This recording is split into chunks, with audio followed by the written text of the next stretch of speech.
Good afternoon and welcome to NASA's Kennedy Space Center in Florida. We're just a few hours away from the expected move of the Orion spacecraft to its launch pad for the December flight test. And here to talk about the move, I'm pleased to be joined today by NASA Kennedy Space Center Director Bob Cabana, Johnson Space Center Director Ellen Ochoa, NASA Orion Program Manager Mark Geyer, and Lockheed Martin Orion Program Manager Mike Hawes. We'll begin with some opening remarks and then we'll be happy to take your questions. Mr. Cabana? Thanks, Mike. Well, I'm sorry the weather didn't cooperate and we're not sitting out at the LASF with Orion in the background, but let me tell you, it really looks great, and hopefully the weather will cooperate and we'll roll over to the pad later this evening. I got to tell you, this is special. This is our first step on that journey to Mars, and to see the vehicle on top of the service module with the Launch Abort System attached, it's quite a stack, and it's going to look really good on top of that Delta IV as we go for that test flight on December 4th. You know, when it rolled out of the O&C high bay in the Neil Armstrong building there, you know, that was really special. That was the first time that a crewed vehicle has rolled out of that high bay since Apollo-Soyuz test project back in 1975. And to see history being made, it was a special day. And that was an awesome partnership with the state of Florida and Lockheed Martin to make that facility a high bay, a processing facility, a manufacturing facility for the Orion spacecraft. And after all that hard work, you know, now we're seeing the results of it, and I can't be more excited about the transformation that we've made here at the Kennedy Space Center, supporting the Space Launch System, out at the pads, over in the VAB, the crawler transporter. Everything's tracking along to that FY-18 test flight with the big rocket on it.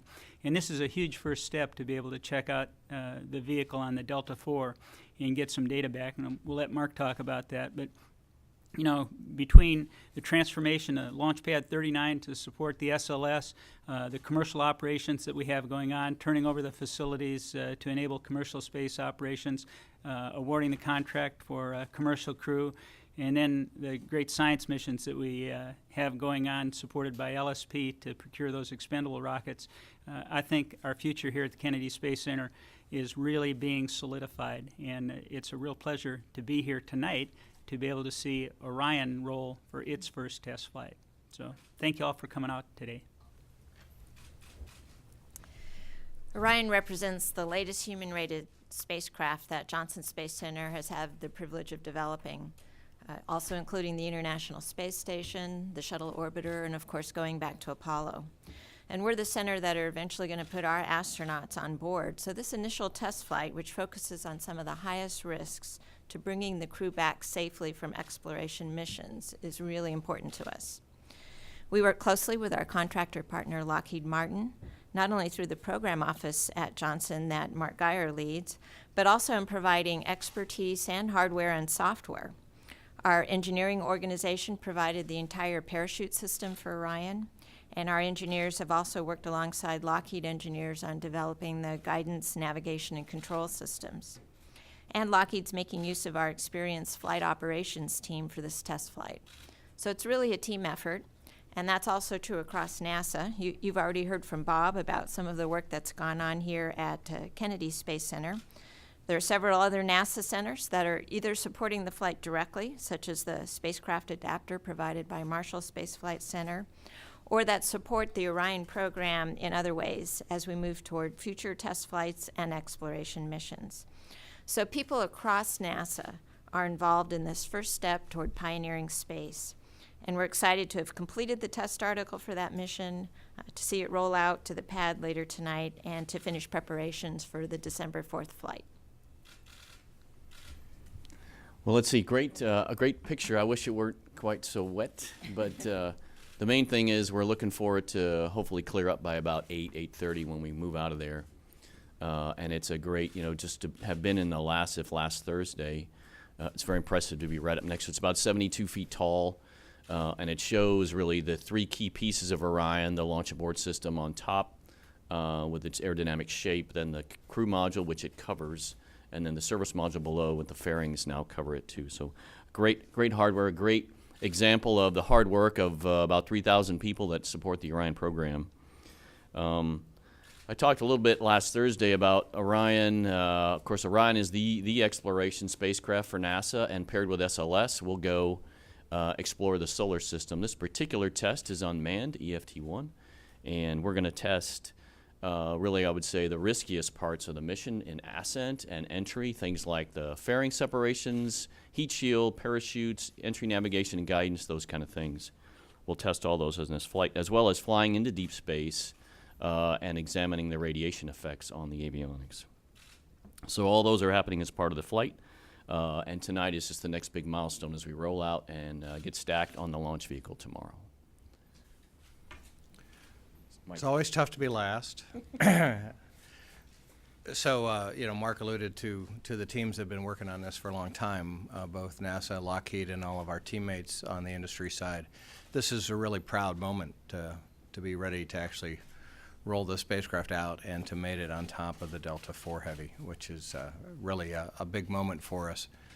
We've talked a little bit about this team, and it is a different type of operation. People get kind of clouded in this debate of old space, new space, traditional, entrepreneurial. This team is actually an interesting mix of many of those things, and you've heard it alluded to in a number of ways. Even though Lockheed was charged with the task of pulling together all the pieces for this test mission, Bob's team is doing the recovery and all the interface with the Navy in addition to their normal ground processing job. Ellen has talked about all the work that JSC did in line with the development, not just in oversight of the Lockheed and industry workforce. And then we have done not just all the design and manufacturing of the spacecraft itself, but Bob also mentioned the fact that we made a commitment several years ago to turn the ONC into a factory. And we have successfully done that to build this spacecraft. And that was, I think that was a big leap that lots of us saw back in that time. And it has worked, and we have Orion completed in front of us now. So I would add my hope to those that you've heard from already. Those of you that have seen Interstellar, we have folks actually talking about moving humans off of our home planet. And when we have those footprints on Mars, I certainly will believe, and I hope many of you believe, that this was that first step that got us started on that path. All right, thank you. We'll be happy to take your questions now. Please wait for the microphone, state your name and affiliation, and to whom you're addressing your question. And we'll start with Jason. Jason Ryan for SpaceflightInsider.com. I guess this question is either for Mark or Mike. You mentioned the factory over at the Neil A. Armstrong ONC building. When these test flights start taking place, you guys are going to be learning a lot of lessons about the heat shield, about the avionics on Orion. How soon do you think we could see changes that are learned from those lessons when you conduct these missions implemented into the next craft? Thank you. Yeah, so Today. great question. Yeah, already. So for example, the barrel on EM1, the very next flight, the barrel, which is the barrel section for the pressurized element for EM1, is in manufacturing in Southern California today. And that barrel is 25% lighter than the one we're going to fly on EFT-1. So the flight itself into space is huge because we'll see how the systems operate in the environment, but actually building the first one is as big, right? How did it come together? When we got all the drawings and the cables laid out, how much did it weigh? What did we find out about when we did the loads testing, where we had margin? All those kind of things are huge even before you do the first flight. So we've already taken those lessons and rolled them into EM1 already.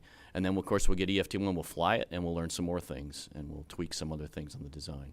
But that's a really good question because it's more than just the flight itself. And we certainly learned a lot about the ONC as a factory. Yeah. What are the types of things that were problematic first flow through that we have an opportunity now to correct and do better on the next flows. So it's really, just getting here has been a huge learning experience. A little more details on some of the changes you had to make to the ONC building to make it, work with Orion? It wasn't to the building per se, but to the layouts that we had in the building and how we were working in those work cells, using those Porta HEPA filter walls to keep down debris and stuff. We learned quite a bit about, particularly when we were doing welding inside the facility. We will certainly be looking at making changes to that physical layout as we do the next build. I think one of the things that's really neat about the way the ONC is laid out is none of that is a permanent fixture in the high bay. All of it is easily reconfigurable so they can get the best way, the optimum way to actually do the manufacturing and processing of the vehicle. Rob. Hi, Robert Perlman with CollectSpace.com. A question for Mark. Can you step us through, once Orion reaches the pad through launch, what else has to be done with Orion as you prepare it for the December 4th liftoff? Yeah, so that there's a few things left to go. Orion by itself is done, but we're going to go stack it on the rocket, and so we'll test the kind of things you'd want to do on the rocket. So we'll test the interfaces, that they talk to one another okay, and then we'll actually do a test where we communicate with the TDRS satellites at the pad just to make sure that everything is still connected and everything still works. We'll do one more software upgrade, so we'll run that software in the flight element as well. And then we'll do a last pressure check after we put the hatch on for the final time. We'll make sure it's holding pressure, those kind of things. Those are the big tests we've got left to go. All those things we've done in the ONC, but we'll do it one more time when we're actually on the rocket. For anyone who wants to take it, just by coincidence, 50 years ago this year, another new capsule was rolling out to the same pad, the first Apollo. And it was a boilerplate, but it still went out off 37B. And when we look back at that flight, we see that as the beginning of that adventure to the moon. If you can look ahead, maybe the 50 years ahead, how do you think we'll consider EFT-1? Will it be the same type of legacy, or will it be something bigger? Well, I'll say a little bit because we've talked somewhat. We've kind of drawn the analogy before where as people were preparing for Apollo, the Gemini missions were really important to understand how you do spacewalks and how you do rendezvous between two vehicles. And we see using Orion going forward in the what we call the exploration mission, EM1 and 2 and beyond, as sort of that same role toward eventually getting to Mars, where you're going to have to demonstrate various different kinds of capabilities, like doing deep space EVAs or doing automated rendezvous and docking, in the lunar vicinity. And so this is the first step toward doing that. And so that's part of our excitement, is we can see it building toward those kinds of missions. And as Mark mentioned, even though we talk a lot about the heat shield on this mission, we're actually exercising a lot of the spacecraft on this mission. The guidance software, the thrusters, the whole, all the separation events, the reentry systems, the recovery systems. So it's actually a very large test of the system. Here in the front row. Hi, Eric Berger with the Houston Chronicle, and this is a question for Bob, Ellen, or Mark, whoever wants to take it. So we're almost 5 years now from February of 2010, when the president's budget came out and canceled the Constellation program. And I'm just wondering what it feels like to have sort of come from that low in terms of Orion and the different pieces of Constellation to sort of be here to actually be launching hardware in space, and does it make it sweeter, or just kind of what's your sense? Well, from a KSC point of view, the team is motivated. They are really enthused about everything that's going on. And this flight, it's a big deal. It's good to be flying. It's good to have a path forward. But it's not just Orion and SLS. I mean, you got to tie it all together. It's commercial crew. It's everything. In 2017, we're going to have U.S. astronauts flying to the space station on a U.S. rocket, and that's huge. To have a path forward from an exploration point of view, to be able to even think about the asteroid retrieval mission and flying in vicinity of the moon in this lunar distant retrograde orbit on Orion to go visit an asteroid. I mean, that's pretty darn neat. That's exciting, and we're doing some really cool stuff. And I think the whole team is on board with it. They're enthused to help make it happen, and I think there's a genuine positive atmosphere, and I don't think it's confined just to KSC. I mean, you go across to all the NASA centers that are involved in this, I think the team is really looking forward to the future. Yeah, I think there's these political questions are going to come up. They're going to come up about every change of president. People are going to step back and ask, what is the policy? What is our new plan? I don't expect that to change. It's been that way. It was that way for Space Station. It's happened to us. I think the key lesson for us is to persevere, continue to show the value of the program in any of these strategies that are discussed. And I think that's the thing I get out of that, is that this Orion design, this concept of a deep space exploration vehicle has survived those discussions, which were difficult, right? And very much pressing, what is the mission we have for this vehicle? And it survived that, and now we are here about to fly. So I think that says a lot about it's a good design, it's a good team, it's a good mission, and now it's time to fly it. So it is very exciting. It is a very exciting time for the team, absolutely. James, Dean?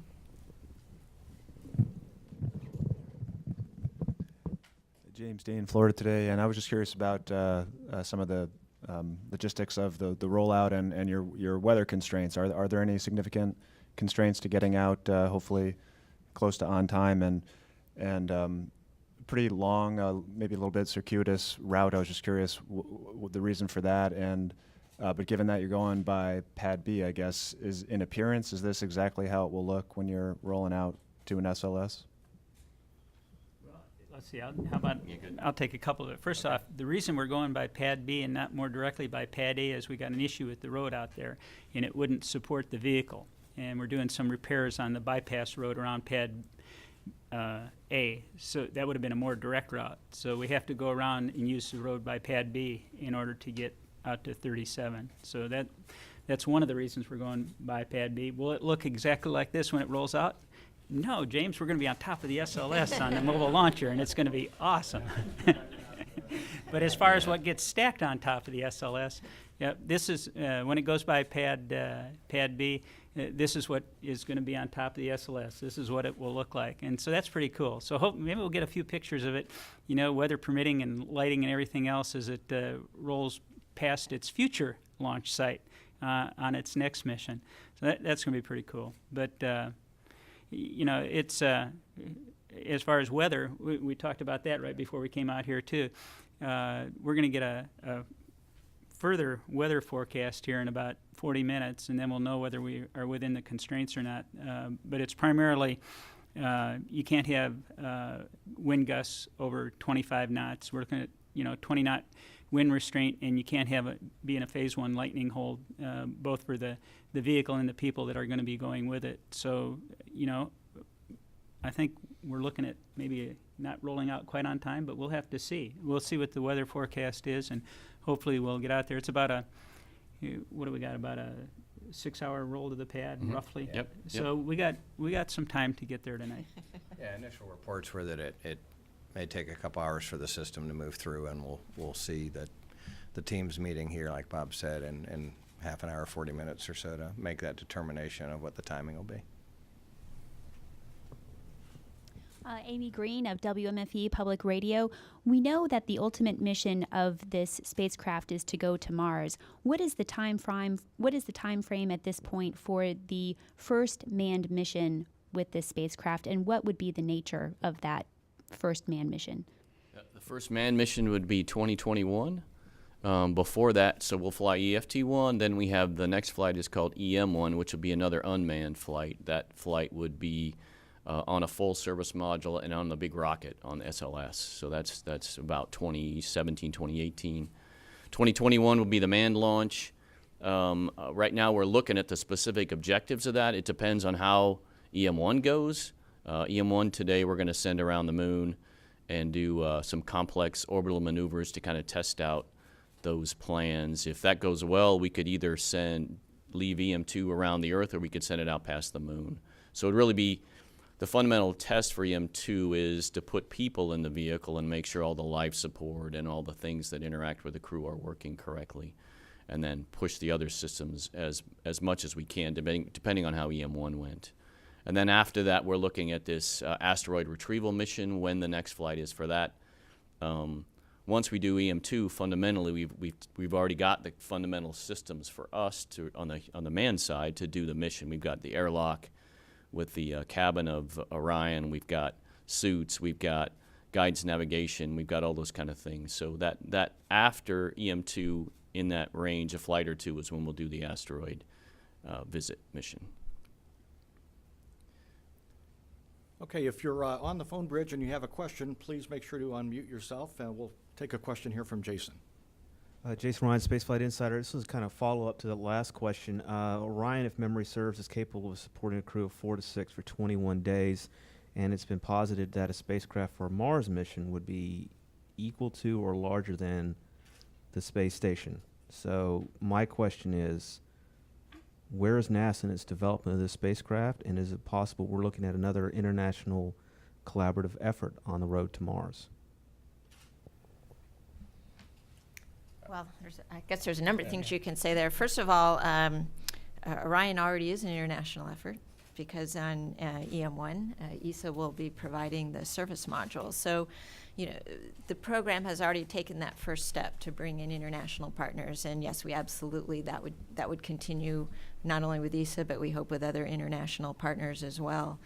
And on the way to Mars, what we would assume is that we have some sort of habitation module, which will be the module that would keep crew alive for the long transit back. And the Orion is really what gets you into space, and really importantly, gets you back at the end of the mission from the high speeds that you would be coming back. One of the reasons the asteroid retrieval mission is a good step toward that is because we can carry out that mission with Orion and with SLS in their initial configuration without developing a HAB module or any other, you know, sort of major module. We can do it with their initial configurations. Okay, let's go to the phone bridge and take a question from Mike Wall, space.com, and then we'll come back here to Kennedy. Mike? Okay, thanks, guys. Yeah, this was just for the entire panel, I suppose, whoever wants to actually take it. So it's been 42 years since people have been in deep space, and so I guess, yeah, what were the major challenges toward developing a brand new spacecraft that can take people to deep space, and yeah, what are some of the major things you guys are actually looking to find out during this first test flight? I mean, I know you guys talked about all the systems that you're going to be checking, but are there one or two in particular things that you're really curious to see on this first flight? And they can just briefly talk about how that relates to actually building the first deep spaceship for people in about 4 decades. Sounds like yours. Yeah, there's a lot of things. Yeah, excellent question. There's a lot of things about a vehicle that goes to deep space that are different than a vehicle that orbits at low altitudes, like at space station altitudes. Some of the big things are consumables. You know, you go 21 days, you got to take a lot of oxygen, water, food, those kind of things, CO2 removal, those kind of things. So that can drive the size. It also drove for us a technology for removing CO2 that did not require these lyo cans. You remember the shuttle used to take a bunch of those, and when you're out for 21 days, that's a big mass hit. So we developed a new technology to do that. Another thing about a deep space vehicle is you're a long way from home if something happens. If you're in low Earth orbit, you can get to the ground in about 45 minutes. If you're out past the moon, you're 5 to 12 days away from home, depending on the mission we're looking at. That's a long way. So you've got to have highly reliable systems, and you've got to have capabilities to protect the crew in case of a contingency. So one of the examples that we talk about is we can support the crew in their suits for up to 6 days. So if we have a totally depressed cabin, they can be in their suits and we can get them home. That's an example of a deep space spacecraft and the kind of complexity you have to add to make that work. Ellen also mentioned the speeds coming back from the moon are higher, so the heat shield has to be different materials, different different thicknesses, other things you have to consider. And actually the physics of entry changes when you come back at those higher speeds. So those are all the kind of things you have to think about. On this particular flight, and also radiation. Radiation, once you get past low Earth orbit, is significantly higher. And so for the crew, if the mission's in 21 days, it's not a big driver for the crew, but it can affect your computers. You know, our computers now, the circuits are so small, they're actually affected much more by radiation. And so you have to be able to handle things we call like upsets, where the computer decides to glitch and you have to reset it. You have to handle in your redundancy and backup systems available to restart and not lose your state of the vehicle, the nav state, those kind of things. So all those have to be accounted for in your design. On this particular flight, we're going to test things like the heat shield. That's one of the big things about the test. So that's why we're going. Using the Delta IV Heavy gets us, 15 times higher than space stations, about 84% of a lunar entry velocity. So we start seeing that different physics. We start seeing those very high temperatures, high velocity. So that's one of the big things we'll test. And as we go through the Van Allen belts, we're going to see this radiation effect on the computers. So we're both going to measure with dosimeters. We're going to measure the environment. We're also going to see how the avionics behave, which is actually more important. And how do our mitigations work? How did it work with the resets that we put in the plan? So those are the kind of things I would say. All the things that are normally tricky about entry, like the parachutes deploying. We have a lot of parachutes because you need to slow the vehicle down from about 300 miles an hour to 20 miles an hour. And so we do that in stages. Parachutes are the only system that actually assembles itself in operation. They come out and the parachutes interact with one another. You might see that almost like they're breathing. So you need to know how that works, because that affects the loads on the crew, affects the loads on the spacecraft. We've done a lot of drop tests out in Yuma and looked at failure cases, but until you actually drop it in the exact air density and speeds that you're going to see, we're certainly going to learn some stuff from that. So I'd say those are the biggies. Well, and I would say just from technology standpoint, people make a lot of comparisons to Orion or to Apollo because it looks similar. And in fact, the shape is the best shape for coming in from that high-speed type reentry. And the avcoat material, which we're using on heat shield, is similar to the avcoat used for Apollo, although we have had to make some changes due to materials changes. But the technology of just about everything else that we use to put in Orion and to build Orion have changed dramatically in that time. You think of 50 years of manufacturing changes, and it's a totally different world. And in fact, we do have additive manufactured parts on Orion today. Okay, we're back here at Kennedy, and time for one last question. Hi, Jared Hayworth with Spaceflight Insider. Question for Bob. Orion's leaving your property for the first time in over 2 years today. Can you tell us a little bit more about what Kennedy's role is going to be once it's out there at the Canaveral side? What's going to happen here with facilities and people to support the mission? Sure. Well, this is a Lockheed Martin test flight. The program is getting all the data from Lockheed Martin.